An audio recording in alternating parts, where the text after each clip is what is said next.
Woody Wommack and Mike Farrell here in New York City. Mike, they got us to travel. Big Apple. Yeah, that's right. The really big apple with the two of us here sitting in front of the camera. We're here to preview the early signing period, what is now basically National Signing Day. 70, 80% of the kids are going to sign tomorrow, right?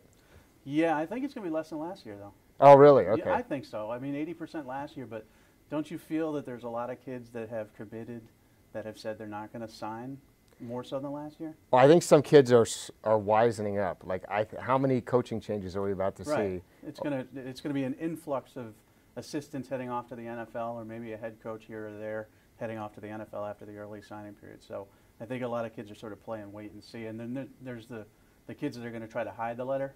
That's going to be interesting. The kids that secretly sign with a school but yet have to enroll early, so we'll see them on the enrollee list, or they want to announce it at an all-star game and try to keep it quiet. I think we've got a couple of those guys too, so it should be interesting. But the two guys I'm looking the most forward to are Trey Sanders and Evan Neal, the IMG guys, because I thought they were a package deal. I thought they were both going to Alabama. I thought this was done. Then Georgia comes in, gets them both on a visit.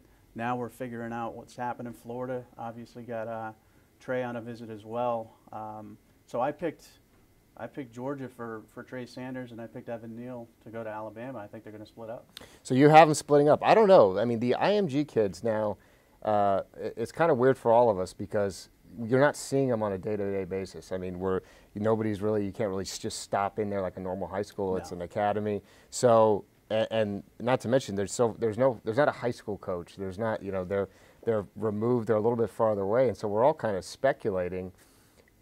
Do you really think Georgia's going to get another 5-star running back? And once again, Kirby Smart's going to beat Nick Saban? So what do? Do you bet against Georgia, who recruited so well last year under Kirby Smart and finished #1 in the country and got everybody in the early signing period that they wanted?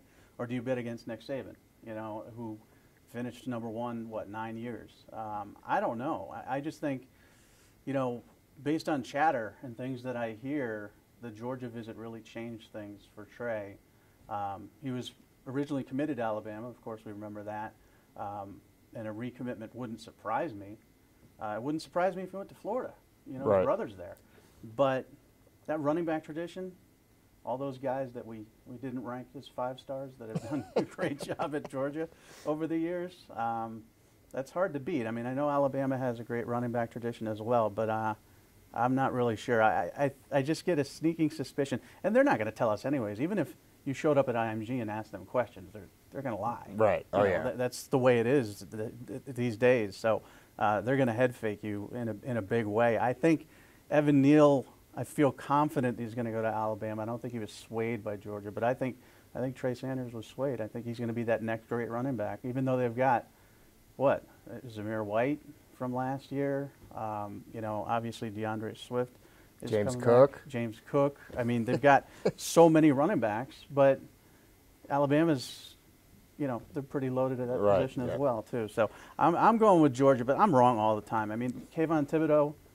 I was right. Nobody listened to me. I said wrong. Oregon. I went on, Yeah, but you're an Oregon That's homer. right. I'm Oregon homer. You grew up in Oregon or whatever. So. But I have the better sources in Oregon. Yeah, I guess so. I swear he was going to Alabama. It was done earlier in the week. In fact, a source had actually sort of leaked it out to us that he was going to Alabama, and then boom, changed his mind, going to Oregon. So it's going to be interesting to follow Alabama, especially because they're involved with so many 5 stars. Are they going to whiff? Well, last year that was kind of the story for us. They missed on. Yeah. J.J. Peterson went to Tennessee. Quay Walker went to Georgia. We felt like they missed on a few guys. This year, Nakobe Dean, also 5-star linebacker out of Mississippi, is down to those schools. Maybe a few others are in the mix. But it could be a situation where Georgia, once again, steals 3 or 4 major targets away from does Saban allow this to happen? Right. I mean, Nick Saban gets what he wants. He does what he wants. So, Kirby stole Jake Fromm away. But obviously Alabama's not upset about that with Tua. So, I think both programs are doing a great job recruiting. I think both programs have established themselves as the biggest rivalry right now in recruiting, even though they're in different divisions. And I think it's clear that both programs are going to win a national championship over the next few years. I think Kirby Smart is going to win a national championship the way he's recruiting with Georgia. over the next 2 or 3 years. There's just too much talent he's bringing in. So Evan Neal and Trey Sanders, two guys they went to IMG. They're both from Florida originally. We're going to be watching the Florida schools closely because Florida, Florida State, and Miami all sort of shuffling and recruiting and not really doing what we're used to seeing them do. No, they're not. I mean, Florida State could lose Sam Howell, the quarterback, on Wednesday to North Carolina because of the offensive coordinator situation at Florida State. Florida could finish really strong. Miami, I thought, was going to finish strong. There were a few guys like Keon Zipperer, we had locked in for Miami, and now it turns out we think they're probably going to head to Florida. So I don't know who's going to win the state of Florida. It's down, though, recruiting-wise. They're not getting the guys that they need to get on a consistent basis.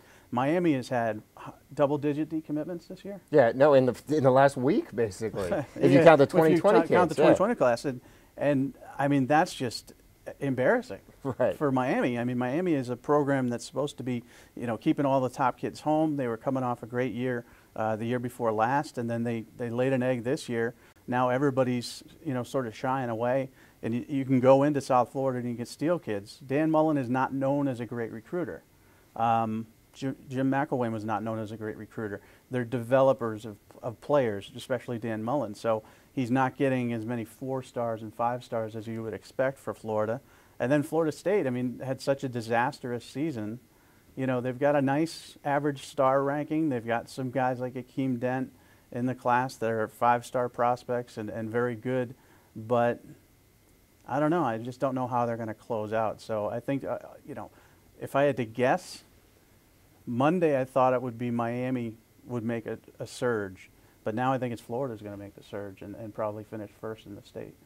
All right, so we're going to be following all that. We got a lot of stuff going on in the Big 12 as well with Texas and Oklahoma. We're going to be talking about this all day long tomorrow. All day long. So check in on at Rivals on our Twitter. We're posting a lot of these videos. You can follow The Godfather at Rivals Mike. I'm at Rivals Woody. Be sure to keep checking back as we continue to bring you a ton of content from the early signing period here at Rivals.